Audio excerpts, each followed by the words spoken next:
Muy buenos días, amada iglesia. Sean todos bienvenidos a la clase bíblica de esta mañana. Qué corto es el descanso entre la clase de confesión de fe y la clase bíblica, ¿cierto? Es muy corto, pero allí estamos, hermanos, dispuestos a seguir estudiando la palabra de nuestro Señor. Así que voy a invitarlos a que vayan tomando sus asientos. Los sugieres en la parte de atrás nos ayudan para que los que vayan llegando vayan ubicando sus lugares en completo orden, en completo silencio. Así que vamos a orar a nuestro Dios para que Él sea quien nos guíe en la clase, que nuestro Señor sea con su Espíritu iluminando nuestro corazón, ayudándonos a entender un poco más su palabra. Así que inclinen sus rostros y vamos a orar. Padre Santo, en esta mañana nos acercamos una vez más delante de ti con gratitud,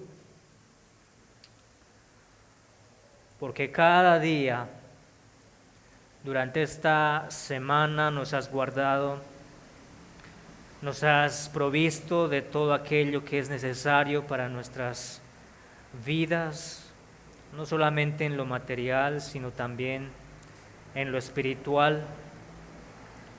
Nos has concedido tu palabra, la oración.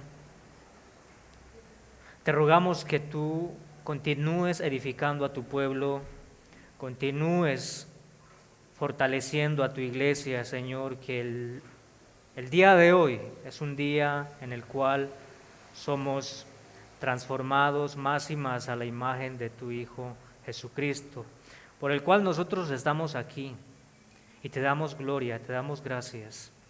Gracias, Santo Dios, por darnos la dicha de congregarnos en este lugar para presentarnos delante de ti en alabanza, en adoración, bendecir tu nombre, a pesar de nosotros, a pesar de nuestras debilidades, luchas que tenemos. Sin embargo, tu gracia es mayor y la muerte de Cristo es tan eficaz, tan grande, que hace posible que hombres pecadores como nosotros podamos aún congregarnos y presentarnos delante de ti en tu Hijo. Gracias, Señor. Bendice esta clase, bendice a tu iglesia que está congregada en esta mañana. Bendícelos, que tu Espíritu Santo sea hablando a sus corazones, dándoles entendimiento y guardando en nuestros corazones tus preceptos para la alabanza de tu gloria. En Cristo Jesús oramos. Amén. Amén. Los invito, me acompañen a Génesis capítulo 8. Hoy corresponde estudiar los versos 6 al verso 22. Génesis capítulo 8, versos 6 al verso 22.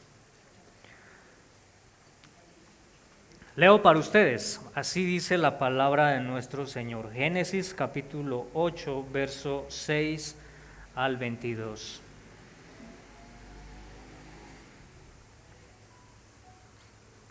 Dice así: Sucedió que al cabo de 40 días abrió Noé la ventana del arca que había hecho, y envió un cuervo, el cual salió y estuvo yendo y volviendo hasta que las aguas se secaron sobre la tierra. Envió también de sí una paloma, para ver si las aguas se habían retirado de sobre la faz de la tierra, y no halló la paloma donde sentar la planta de su pie, y volvió a él, al arca, porque las aguas estaban aún sobre la faz de toda la tierra. Entonces él extendió su mano y tomándola, la hizo entrar consigo en el arca. Esperó aún otros 7 días y volvió a enviar la paloma fuera del arca. Y la paloma volvió a él a la hora de la tarde, y he aquí que traía una hoja de olivo en el pico. Y entendió Noé que las aguas se habían retirado de sobre la tierra. Y esperó aún otros 7 días y envió la paloma, la cual no volvió ya más a él. Y sucedió que en el año 601 de Noé, en el mes primero, el día primero del mes, las aguas se secaron sobre la tierra, y quitó Noé la cubierta del arca, y miró, y he aquí que la faz de la tierra estaba seca. Y en el mes segundo, a los 27 días del mes, se secó la tierra. Entonces habló Dios a Noé, diciendo: sal del arca tú y tu mujer y tus hijos y las mujeres de tus hijos contigo. Todos los animales que están contigo, de toda carne, de aves y de bestias y de todo reptil que se arrastra sobre la tierra, sacarás contigo, y vayan por la tierra y fructifiquen y multiplíquense sobre la tierra. Entonces salió Noé y sus hijos, su mujer y las mujeres de sus hijos con él. Todos los animales y todo reptil y toda ave, todo lo que se mueve sobre la tierra, según sus especies, salieron del arca. Y edificó Noé un altar a Jehová, y tomó de todo animal limpio y de toda ave limpia, y ofreció holocausto en el altar. Y percibió Jehová olor grato, y dijo Jehová en su corazón: no volveré más a maldecir la tierra por causa del hombre, porque el intento del corazón del hombre es malo desde su juventud. Ni volveré más a destruir todo ser viviente como lo he hecho. Mientras la tierra permanezca, no cesarán la sementera y la siega, el frío y el calor, el verano y el invierno, y el día y la noche. Palabra del Señor. El texto que acabamos de leer trata de la última etapa del diluvio. Trata de la última etapa del diluvio como un juicio de Dios contra toda la humanidad. Recuerden que desde el capítulo 6, Dios se decide destruir a toda la humanidad por medio de un diluvio a causa de la gran violencia que había entre los hombres. Así que la maldad de los hombres provocan la ira de Dios, y Dios en una decisión divina se propone destruir a toda la humanidad por medio de un diluvio, pero Noé halla gracia ante los ojos de Dios, le manda a pedir construir un arca, le pide entrar él, sus hijos, las esposas de sus hijos al arca, y Dios cierra la puerta. Comienza a caer la lluvia durante 40 días y 40 noches, y durante todo ese tiempo la creación está pereciendo, está padeciendo el juicio de Dios con muerte por medio del agua. Es decir, que estamos viendo juicio, juicio, juicio y más juicio por medio de el diluvio, destruyendo a todos los hombres malvados y a todos los animales, desde los animales más grandes hasta los animales más pequeños están siendo consumidos o ahogándose en el agua. Y a partir del capítulo 8 vemos el cambio drástico de toda la escena de este juicio. En el capítulo 8, verso 1, encontramos la parte central de todo el relato del diluvio. ¿Qué es lo que dice el texto? En el verso 1, Dios se acordó de Noé, y a partir de allí todo empieza a cambiar. Todo empieza a cambiar. Entonces, por un lado vemos el juicio de Dios por medio del diluvio, y por otro lado vemos la gracia de Dios, la esperanza para un nuevo comienzo para la humanidad por medio de Noé y su familia. Así que vamos a recordar un poco de esta estructura de Esteban Bot al estilo quiasmo, ¿verdad? Los puntos que están marcados de color rojo están enfatizando el juicio, la ira de Dios sobre toda la creación, y por otro lado, en los puntos verde, están relatando, o más bien haciendo énfasis en la gracia de Dios y como punto central que Dios se acordó de Noé. Y a partir de allí se marca la diferencia y el rumbo de este juicio comienza a tener forma de gracia. Gracia para Noé y su familia. Gracia para Noé y gracia para su familia. Así que para que vayamos entendiendo un poco más acerca de nuestro texto, que tiene gran parte en los puntos verde, que tiene énfasis en la gracia de Dios para un nuevo comienzo, vamos a hacernos las preguntas importantes para entender cuál fue el mensaje para Israel y cuál es el mensaje para nosotros. ¿Qué significa este pasaje para el pueblo de Israel que peregrina en el desierto? ¿Cuál fue su mensaje? ¿Cuál fue el propósito por el cual Moisés redacta este relato, esta última etapa del diluvio para el pueblo de Israel? ¿Cómo debían ellos hacer las conexiones y cómo ellos debían aplicar a sus vidas durante el desierto? Esas son preguntas que a medida que vayamos desarrollando el texto veremos algunos puntos. Segundo, ¿cuál es el mensaje para la iglesia? Una vez entendiendo el mensaje de Dios para el pueblo de Israel, ahora, ¿cuál es el mensaje para nosotros? Y por último, ¿cómo vemos a Cristo en este texto? ¿Cómo encontramos a Cristo en el relato que acabamos de leer? Así que, mis hermanos, vamos a estudiar nuestro texto bajo un título: un nuevo comienzo. Un nuevo comienzo. Porque el tema que domina nuestro texto es del juicio de Dios a la gracia de Dios. Del juicio de Dios a la gracia de Dios, la etapa final del diluvio que abre puertas para un nuevo comienzo para toda la humanidad. Ese es el tema que domina nuestro texto, es la última etapa del diluvio.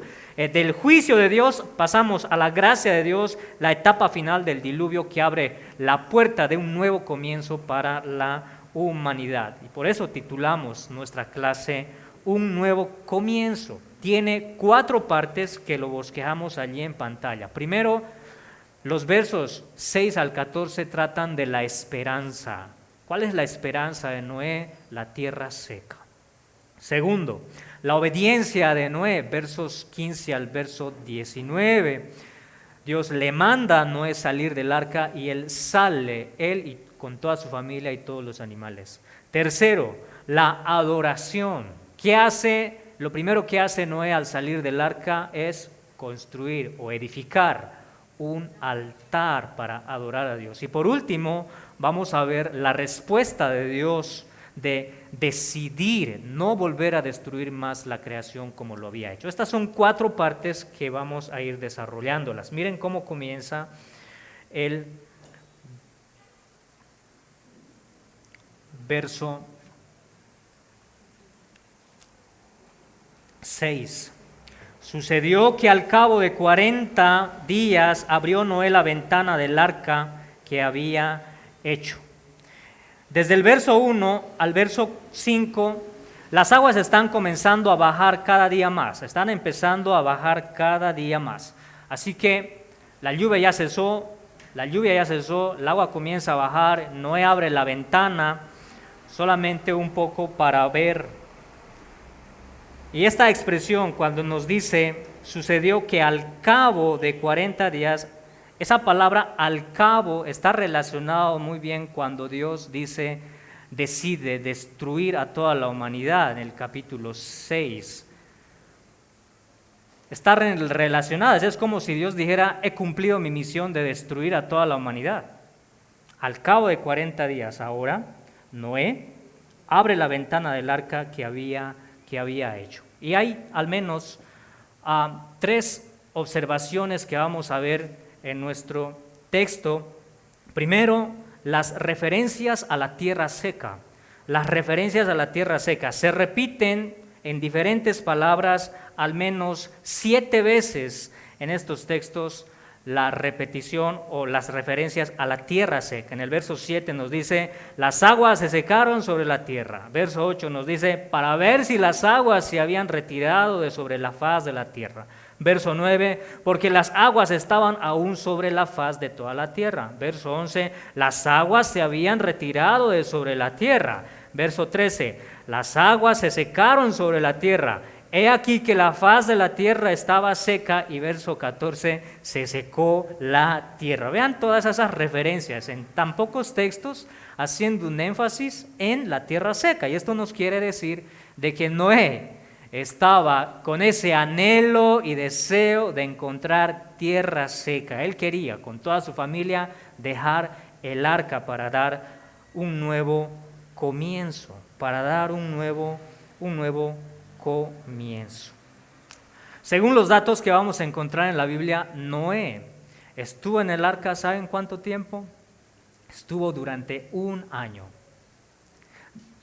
Desde que entró al arca hasta su salida, Noé estuvo durante 1 año en el arca. Nos dice que cuando él cumplió el año 600 de Noé, entró al arca, comenzó a llover, y luego más adelante, como veremos, en su año 601 de la vida de Noé, sale él con toda su familia. Así que él tenía ese deseo, imagínense a Noé, con ese deseo durante todo 1 año de salir del arca, encontrar tierra seca. Y para confirmar que la tierra estuviese seca, él envió 2 animales, y es la segunda observación que vamos a ver en el texto. Los animales que envió Noé para confirmar que la tierra esté seca. En 3 ocasiones, Noé envía 2 aves. El primero se encuentra en el verso 7, nos dice, y envió un cuervo, el cual salió y estuvo yendo y volviendo hasta que las aguas se secaron sobre la tierra. Un cuervo es un ave de rapiña, se alimenta de los animales muertos, es un ave de color negro y es un animal considerada como inmunda.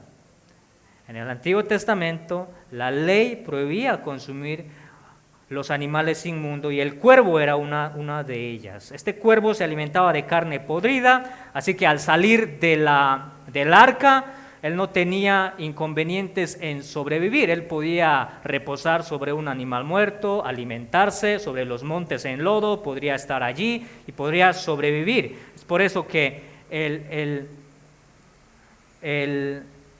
el cuervo muy probablemente no haya vuelto al arca, sino que este cuervo se pasó de un lado a otro, alimentándose de los animales que estaban en la superficie, que estaban muertos. Y esto enseñó a Noé que la tierra aún no estaba seca. Pero para confirmar, para tener un dato un poco más certero, lo que hace Noé es enviar a una paloma. Y una paloma, en contraste de un cuervo, es todo lo contrario. Una paloma es un ave muy delicada, dócil, es tierna, de color blanco y además es un animal limpio para ofrecer los sacrificios. Y la misión de esta paloma, ¿cuál era? Era ver si la tierra estaba seca. Fue para esto que fue enviada. En este segundo envío que hace Noé, la paloma regresa al no encontrar tierra seca. Vuelve al arca.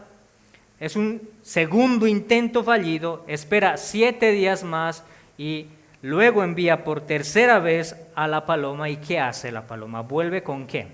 Vuelve con una hoja de olivo en su pico. Y al ver Noé esta hoja de olivo, podemos quizás imaginarnos el gozo que habría tenido Noé en ese momento. Él entendió que la tierra se había secado, que las aguas se habían retirado de sobre la tierra y por esto la paloma hasta nuestros días es considerada como una portadora de buenas noticias, que años después se convertiría en un símbolo de Israel. Y en el Nuevo Testamento vemos a esta paloma como una figura del Espíritu Santo. Así que la paloma es una portadora de una buena noticia.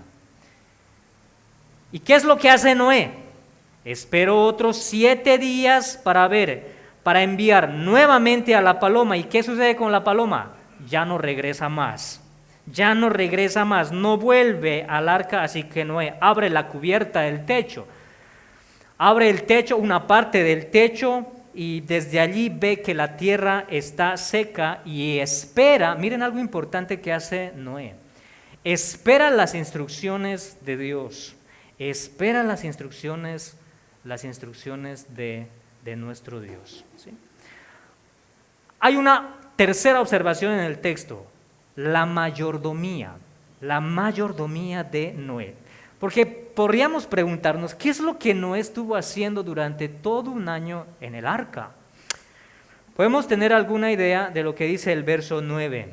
Cuando regresa la paloma, miren cómo Noé lo recibe. Entonces él extendió su mano y tomándola la hizo entrar en el arca. Estas expresiones lo que nos hacen pensar es que Noé tuvo ese cuidado de recibir a esta ave.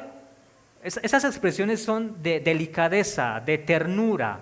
Nos hace pensar en que Noé realmente estaba cuidando no solamente de la ave, de esta paloma, sino de todos los animales dentro del arca con mucha diligencia, con mucho trabajo y responsabilidad que tenía Noé con los animales que estaban dentro del arca.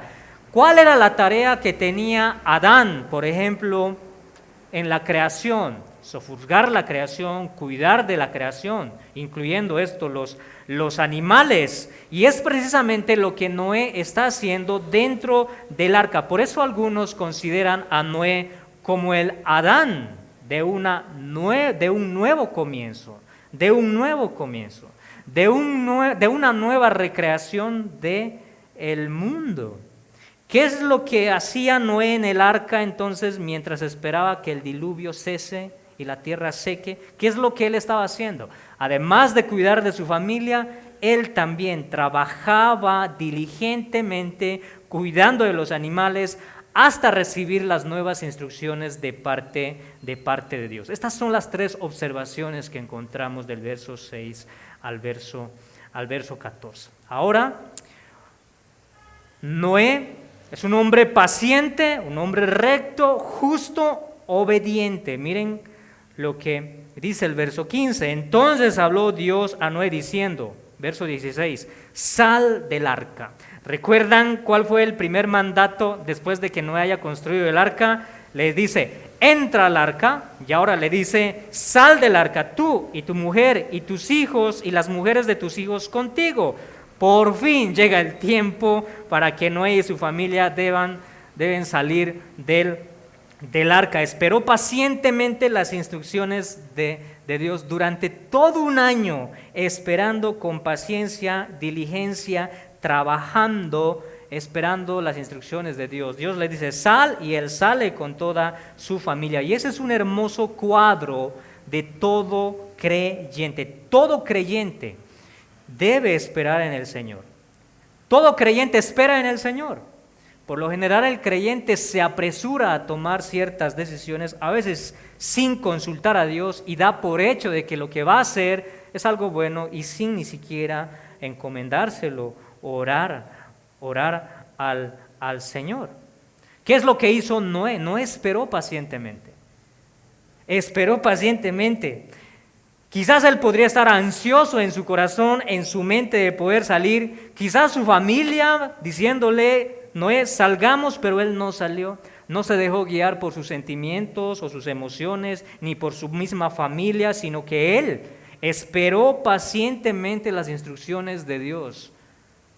Y Dios le dice, sal. No solamente él y su familia, sino en el verso 17 nos dice, todos los animales que están contigo, de toda carne y de toda ave, bestia, de todas las aves. ¿Y qué más les dice? Les dice, vayan por la tierra y fructifiquen y multiplíquense sobre la tierra. Y miren lo que también dice, adelantándonos un poquito al capítulo 9, verso 1.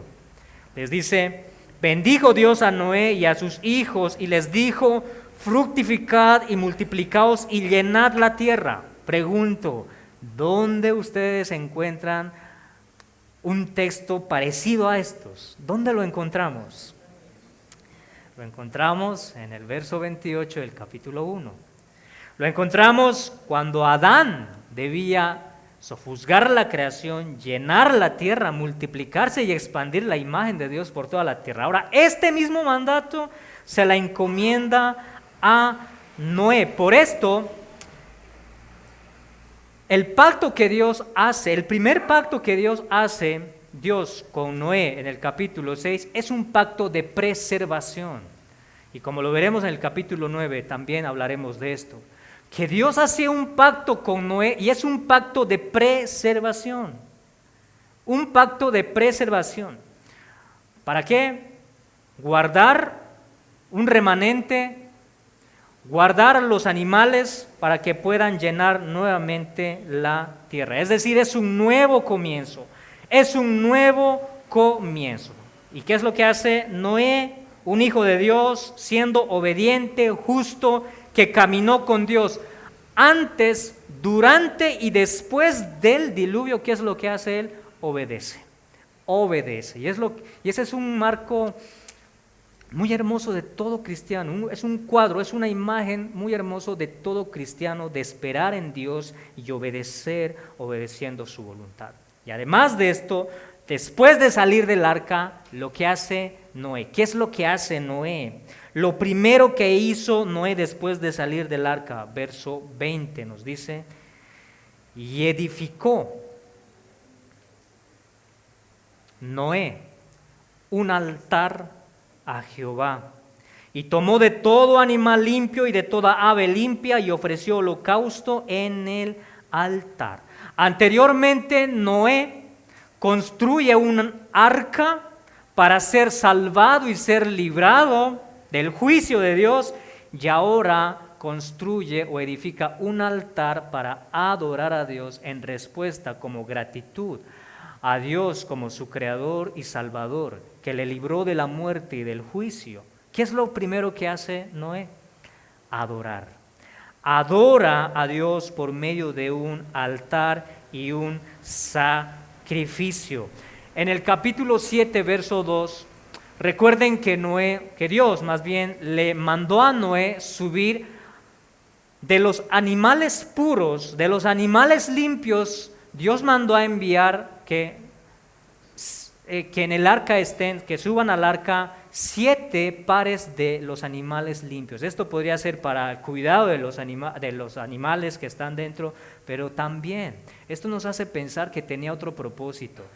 Dios esperaba que cuando Noé salga del arca, le presente a Dios altar, holocausto. ¿Y qué es lo que hace Noé? Toma de estos animales limpios, de esos animales puros, de los animales, de las aves, y los presenta como holocausto, como ofrenda en este altar. Así que Noé nuevamente nos presenta un cuadro hermoso de todo creyente.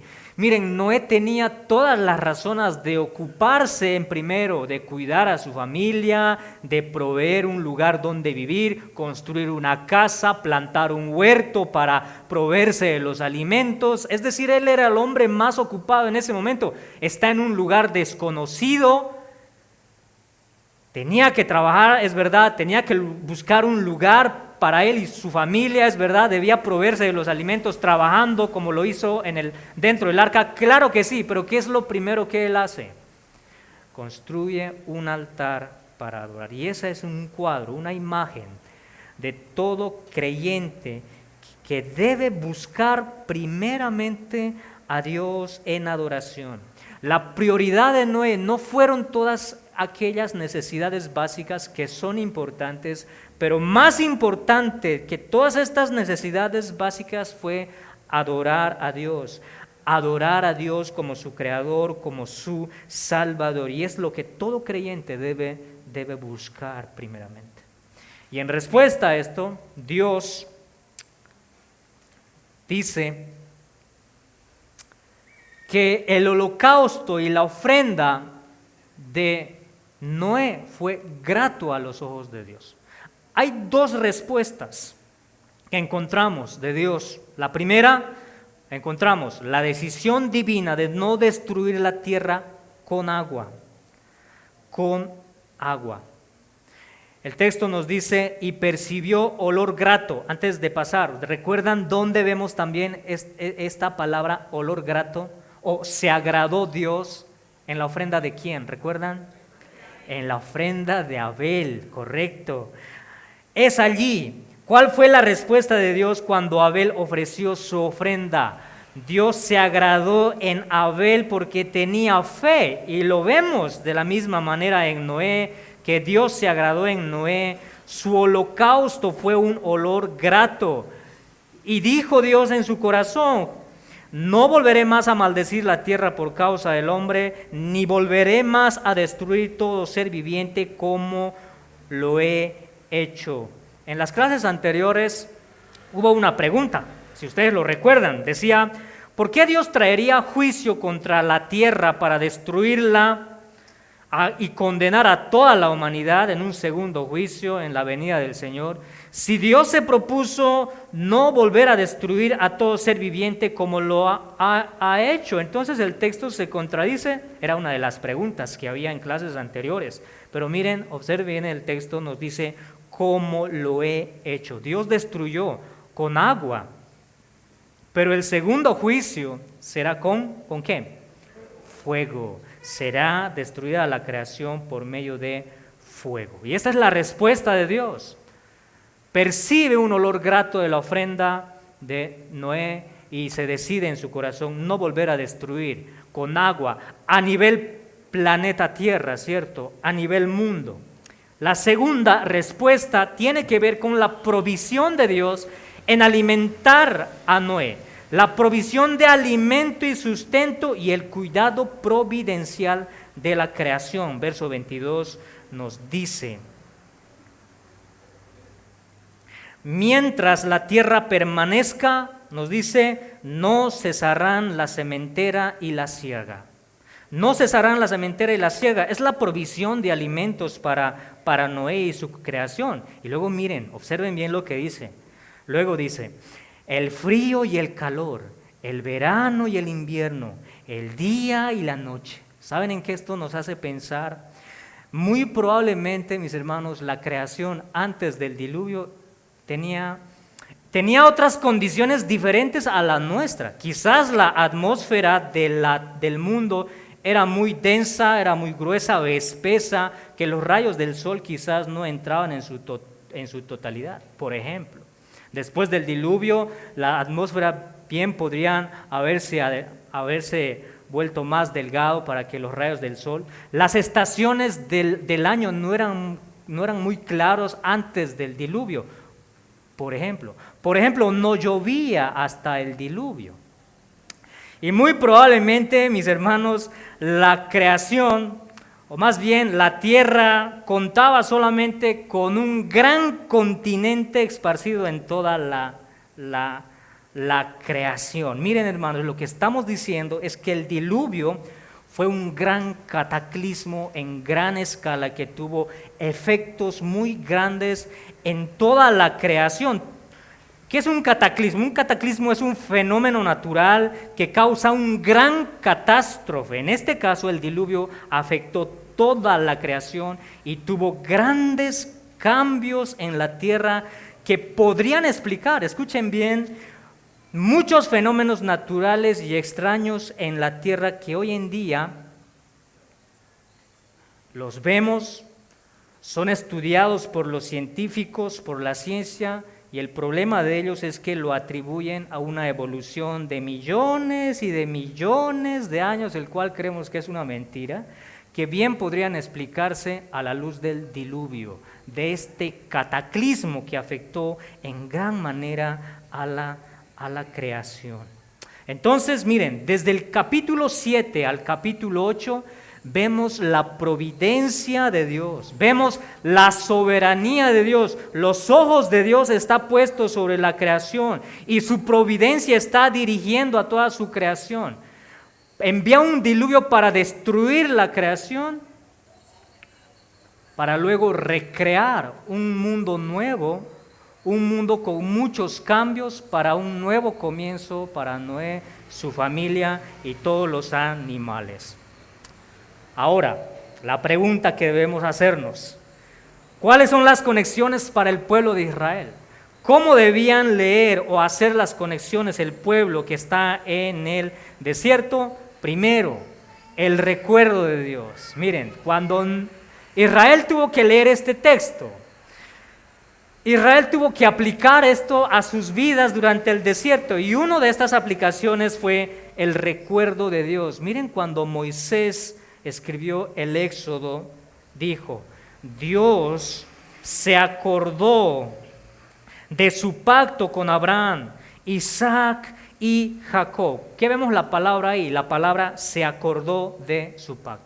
Lo mismo que hizo con Noé, se acordó Dios de Noé. Y así también, cuando el pueblo de Dios estaba siendo esclavizado en Egipto, Dios se acordó del pacto que hizo con Abraham, y de esta manera librar al pueblo que estaba esclavizado en Egipto. Así que esto era una gran conexión. Éxodo 6, verso 5 también nos dice: Asimismo yo he oído el gemido de los hijos de Israel, a quienes hacen servir los egipcios, y me he acordado de mi pacto.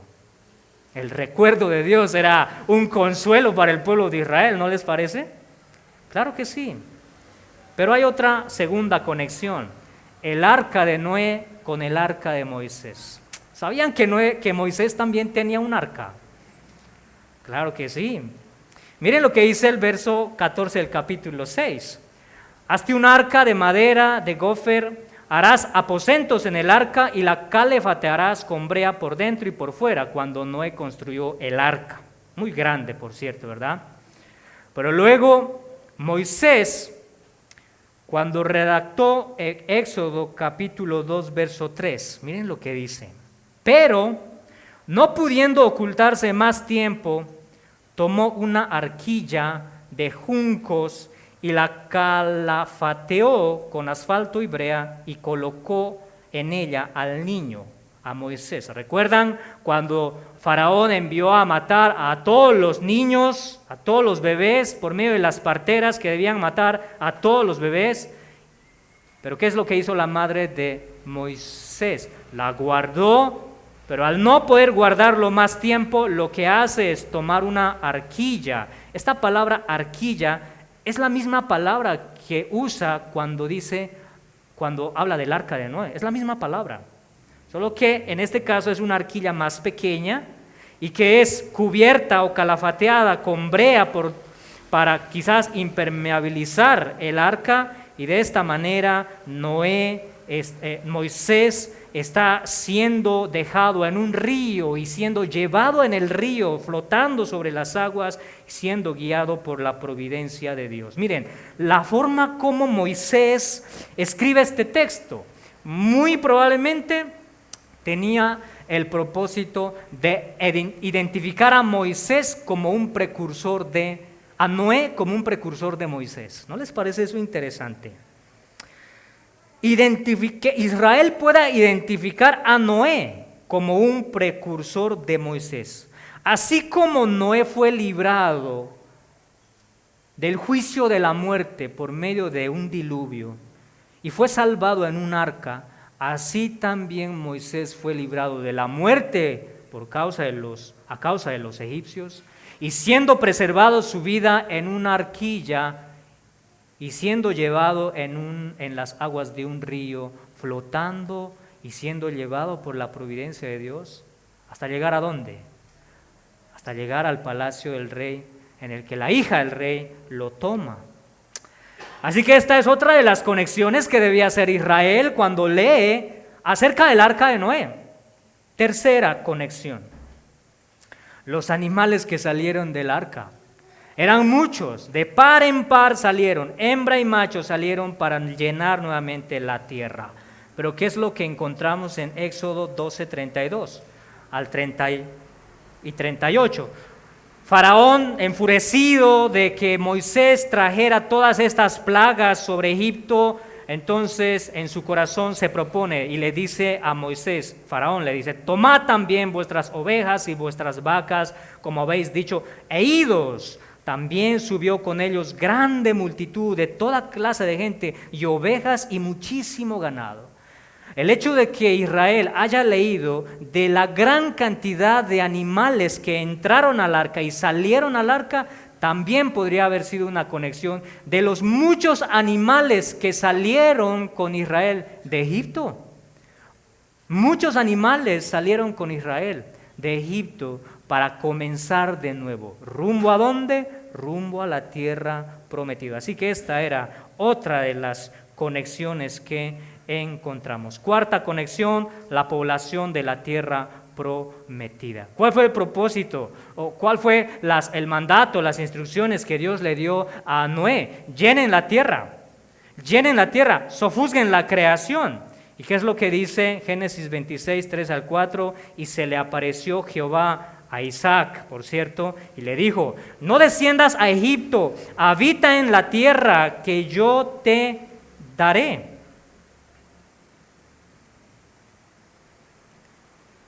Nos dice: habita en la tierra que yo te diré, habita como forastero en esta tierra y estaré contigo y te bendeciré, porque a ti y a tu descendencia daré todas estas tierras y confirmaré el juramento que hice a Abraham, tu padre. Toda la tierra prometida, sus habitantes, hombres y animales, serían bendecidos en la tierra prometida. Esta es otra de las conexiones que debía hacer Israel. Y quinto, el altar del holocausto. El altar es otra conexión. Cuando Noé edificó un altar a Jehová, tomó de todo animal limpio y de toda ave limpia y ofreció holocausto en el altar. Israel debía también recordar que ellos también tenían un altar de holocausto en el tabernáculo de reunión durante el desierto para presentar sus ofrendas a Jehová. De hecho, Moisés presentó holocausto y ofrendas sobre el altar. Miren Éxodo 40, 29. Y colocó el altar de holocausto a la entrada del tabernáculo de reunión y sacrificó sobre él holocausto y ofrenda como Jehová había mandado a Moisés. Así que el altar de Noé también tuvo que hacer una conexión con el altar que el pueblo de Israel tenía en el desierto. Miren cómo el pueblo de Israel comienza a conectarse con el texto durante su desierto.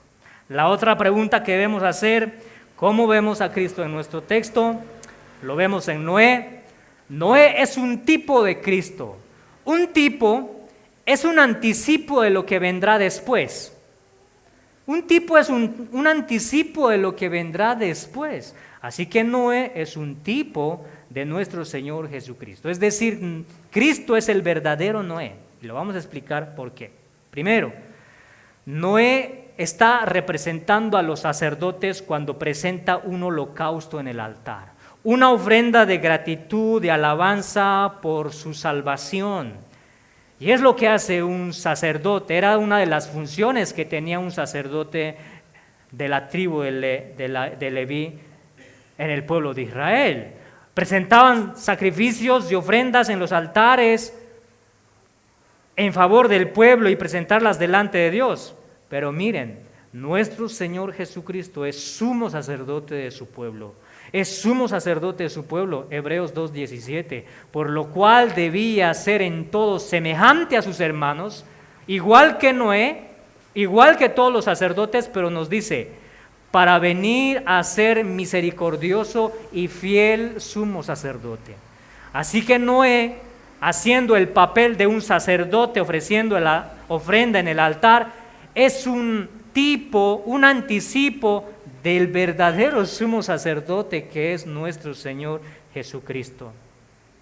Tercero, vemos a Cristo en el arca de Noé, y esto ya lo vimos en el domingo pasado en la clase. Recuerdan cuando el pastor Sergio nos habló acerca de Cristo, es el arca de su iglesia.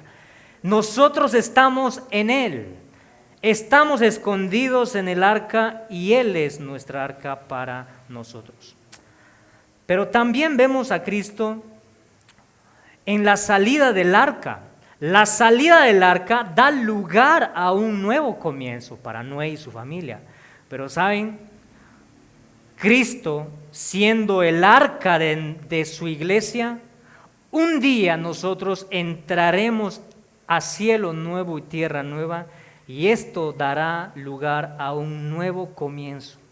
La entrada al cielo, mis hermanos, será un nuevo comienzo para la iglesia, así como lo fue para los días de Noé. Pero también podemos ver a Cristo de una manera impresionante en el altar. En el altar. El altar es Cristo en la cruz, mis hermanos. El altar es Cristo en la cruz.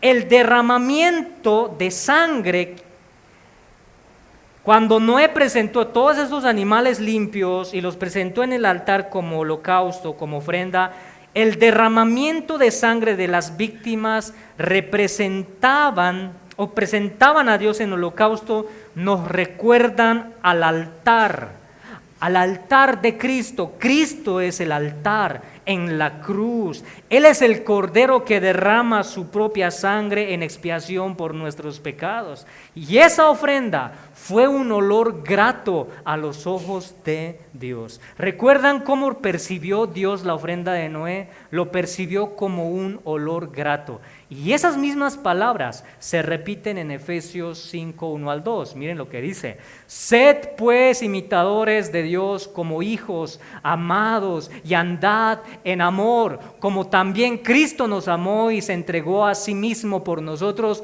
ofrenda y sacrificio a Dios en olor fragante. El olor fragante de Cristo nos recuerda a Cristo en el altar, siendo entregado por nosotros. Ya para terminar, algunas aplicaciones. Miren, una de las aplicaciones que conmovió mi corazón miren lo que dice: el recuerdo de Dios también es en favor nuestro. El recuerdo de Dios no solamente es por Noé o por el pueblo de Israel, sino que también es por cada uno de nosotros. Recuerdan al ladrón en la cruz, dice Lucas, y uno de los malhechores que estaban colgados le injuriaba diciendo: si tú eres el Cristo, sálvate a ti mismo y a nosotros. Respondiendo el otro ladrón, le reprendió diciendo: ni aún temes tú a Dios, estando en la misma condenación. Nosotros a la verdad justamente padecemos porque recibimos lo que merecieron nuestros hechos, mas este ningún mal hizo. Y dijo a Jesús, ¿qué es lo que le dice? Acuérdate de mí cuando vengas en tu reino. Entonces Jesús le dijo: de cierto te digo que hoy estarás conmigo en el paraíso. En este pasaje vemos a un ladrón recibiendo el peso del juicio de Dios, pero al otro lado vemos a otro ladrón recibiendo gracia y escuchando las palabras del mismo Señor Jesucristo. Miren, las condiciones de Jesús en la cruz, en una condición de dolor, de aflicción, su sangre derramada en la cruz. Jesús tuvo que hacer los mayores esfuerzos para respirar y sostenerse colgado en una cruz. Así que pueden imaginarse al Señor Jesús concentrando toda su energía para responderle la petición de este ladrón que está en condiciones de la misma que el otro ladrón. Tomó todas sus fuerzas para responderle a la petición de este ladrón. ¿Cuál era la petición? Acuérdate de mí cuando vengas en tu reino. Y el Señor le respondió con toda su energía acumulada para decirle, le dijo: hoy estarás conmigo en el paraíso. Ese es el recuerdo de Dios, el gran amor y la gran misericordia y gracia que Dios tiene para con su pueblo escogido. Es lo mismo que te dice a ti. Cuando tú le dices, acuérdate de mí, el Señor se acordará de ti. Segundo, la adoración. La adoración a Dios ya no es con sacrificios ni holocaustos, sino es con espíritu quebrantado, al corazón contrito y humillado, no menospreciarás tú, oh Dios. Cuando Saúl ofreció ofrenda, se anticipó, no esperó las instrucciones a Dios.